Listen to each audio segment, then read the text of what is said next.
Hi, I'm Allie from Berlin Travel Tips. Today I want to show you how to use the BVG Fahrinfo app. Before we get to that though, please subscribe to the Berlin Travel Tips YouTube channel. And here is the website where you can go to get lots of information for planning your trip to Berlin. The BVG Fahrinfo app is a really good tool for getting around in the city. It's where you can buy tickets, and it's also a great place to find routes. You can put in your starting point, your destination, and it will show you how to get from point A to point B and help you do all of your sightseeing in the city. I think it's even worthwhile if you want to buy paper tickets. If you just feel more comfortable with paper tickets, if you are not going to have data on your phone, then you can't really buy tickets on the app. So in that case, I still think it's worth getting the app because it will help you understand your routes to get where you're going. So the trip planner screen is going to be the most important one for you to understand to find routes around the city. You can see at the bottom it says trip planner, and it defaults to this map. If you have your location settings turned on, which I recommend for this, it'll show you where you are. And then it just asks, where do you want to go? So you can then type in there, let's say you want to go to Potsdamer Platz. If you are starting at, let's say, Alexanderplatz, there's Alexanderplatz. And then it will give you different options. So you can see there's a U-Bahn here, there's a U-Bahn plus an S-Bahn, there's a regional train plus an S-Bahn, and so on and so on. And it tells you, okay, this one leaves in 1 minute. It takes 11 minutes to get there. This one leaves in 2 minutes, takes 12 minutes, but also has a switch. So I wouldn't recommend that anyway. When at all possible, I would take a route that only has one train. That way you have fewer chances to get lost, get on the wrong way, whatever. Sometimes there's no way to get somewhere without taking 2 trains or a train and a bus or whatever. But if you want to make sure that you don't have to switch, then you can go into that filter thing, and there's all different kind of options. Transfers. So if you want without any transfers or maximum 1 transfer, you can do that. So if I say no transfers, then hit done, it'll redo this and only show me options with no transfers. So here you can see all your different options. And let's see, you open this one up. You can see here where it says Ruhleben. That is the direction that train is going. So when you get to the platform, you look at the sign and you see which direction the trains are going. Now we're gonna go back here for a second. You can also see this one says Theodor-Heuss-Platz.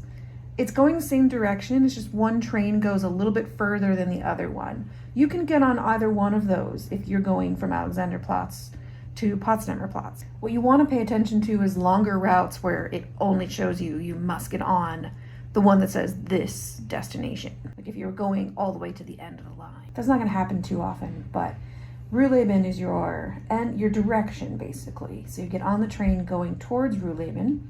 It says 7 stops, 11 minutes, and you will get out at SNU Potsdamer Platz Bahnhof. You can also click on the stops, and it'll show you all the stops that you're going to go through. Show complete route, you can do that, and it'll show you every single stop on the line. And you can see it's sort of highlighted in blue on the left here for the part where you're actually on the train. So you can see where it keeps going. Sometimes there are multiple trains you can take. So for example, on this route, it says take the S7 from Ostkreuz to Alexanderplatz, and it says S7 to the SNU Friedrichstrasse Bahnhof. And then it also says also S3, because you can get on the S3 from that station as well. You just want to make sure you're on the same platform. Every train on that platform is going to be going the same direction, and as long as the app tells you you can use either one of those, then you're good. There are a few places where the trains split and go off into different directions, so you need to be aware of that, but mostly that's further outside of the city. So again, this is why the app is really good. You just follow the directions it's telling you, and you should be fine. It even shows you platform numbers. Underneath where it says Flughafen Berlin, it says PL1. The Ostkreuz here, PL6. So it makes it a little easier for you to find the train when you have that platform number. So that's how you use that. What else is in this filters here? So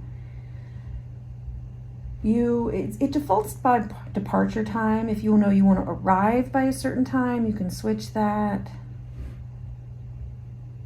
If you need barrier free, you can change that. You can change this, allow for longer transfer times, but just know that you can get on the next one. So if you have to make a change somewhere and you miss it, you can just get on the next one. Your ticket works for that, it's fine. If you have a bike with you, you can click this one and it'll show you only options where you can bring a bike, which is almost everything really. So, and then reset to default if you want to just clear out all the stuff that you've done. You can also, if you know you don't want buses or something, you can get rid of that. So you click on it to get rid of it. So that would be no buses, no trams. Yes, we do have ferries in Berlin. You're unlikely to see those. The other thing, let's say you're at Alexanderplatz and you want to get to a specific location. Now I just picked a random hotel and I'm going to type in the address. So it is Friedrichstrasse 158, and then you pick that, and then it'll give you directions, including the walking. So it even shows you here, turn left here, blah, blah, blah. So that is helpful too. If you don't know which station is closest to where you're going, you can actually put in the address. And that's really helpful when you're trying to figure out how to get to your hotel or something like that. One other thing, if you are coming from the airport, it is Flughafen in German, but you don't have to remember that. If you just start typing in airport, it knows, and it will pull up Flughafen BER, and you click on that one,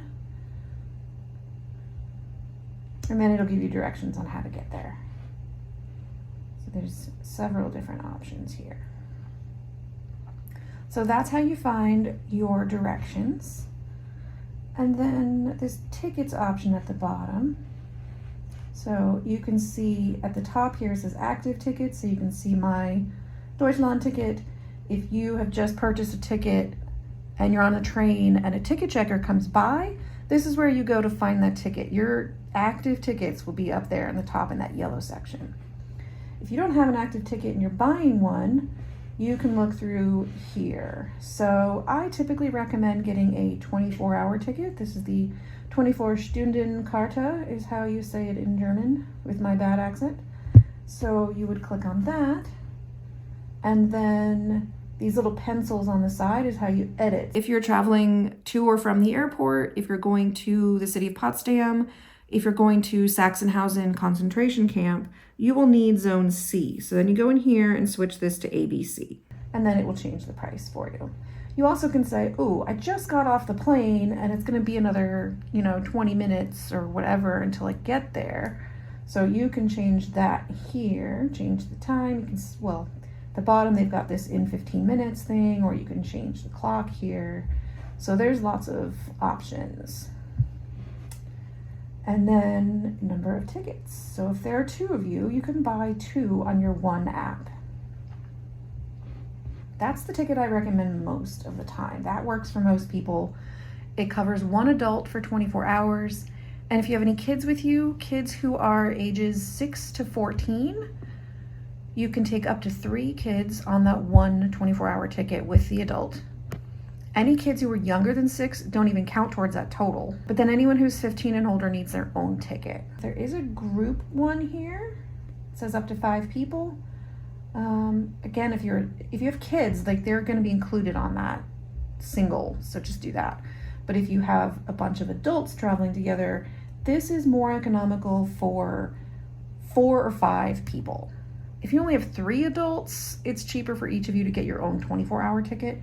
But if there's 4 people or 5 people, then this 31 euro ticket is better. But you have to all travel together. You can't just split up and go into different places. You have to all travel together. The other ticket is this 7-day ticket. if you're going to be in Berlin for 5, 6, or 7 days, the 7-day ticket is the best option. It does not cover your kids though, unfortunately. It does cover your kids like from 8 o'clock at night on weekdays and all day on weekends. So it's not that helpful really. I don't think it's worthwhile if you have kids traveling with you and you're spending lots of time, traveling around the city. But if you're without any kids, that one's good for longer trips. And then if you have a bike, you need a ticket for your bike, so you need to get a bike ticket. And there's several other tickets in here. If you just need a single ticket, there's this one. It's rarely worth it though when you compare the price to that 24-hour ticket, unless you're just really not using transport very much. There is a short ticket if you are only going a short distance. But again, I think if you're here to sightsee, you're going to use transport enough that it's worth just getting that 24-hour ticket. And then you don't have to worry about whether you have a ticket or not. You just hop on, hop off, do whatever. And then you just have to know that after 24 hours, you need to buy a new one. And then if you go into this service point here, network maps. If you do want to look at a map of everything, this is the map of all the S-Bahns and U-Bahns.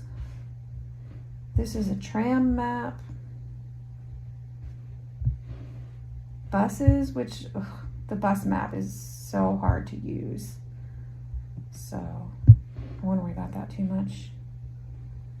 And then, so this is where you can look at your profile and fill in your payment info and things like that so that you can pay for your tickets easily from within the app. That is about it. So I hope that helps you understand how to use the BVG Fahrinfo app. You can get that in iOS or Android. It's in English except for a few words here and there. It's all pretty much in English. I recommend setting this up before you even get to Berlin. That way, when you land, you can buy your tickets without having to worry about being tired or even jet lagged and trying to figure out the app and how to pay and all of that. So if you get the app first, put your info in, play around with it, make sure you understand this trip planner screen and how you can plan your routes. I think you'll feel a lot more comfortable once you get to Berlin and you can plan your trip. So hopefully that helps you in understanding how to use the BVG Fahrinfo app. Again, get the one that says Fahrinfo, though there's one that says tickets, and it's only for buying tickets. Hopefully this was helpful in planning your trip to Berlin. Again, please subscribe to the Berlin Travel Tips YouTube channel and check out the website for more info, and I will put a couple of links in the comments there so you can understand more about how to get around and how to get from the airport into the city. Thanks.